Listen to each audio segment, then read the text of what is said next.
Hello, this is Jenny to show you about drawing with touch by activating the finger pen. This is for those who draw with their finger or capacitive pen. Without it, you can only view around with touch. Here in the setting panel, you can find the button to activate the finger pen. Then, this finger pen icon will appear. You can move this icon to wherever is best for you. Hold on to the icon while you are drawing with touch. It also works in the same way with other features, such as selecting. Then leave the icon to view with touch again. Tap the icon to lock the function.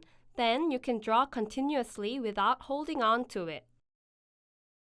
Tap again to view with touch again. You can activate or deactivate the finger pen anytime whenever you want.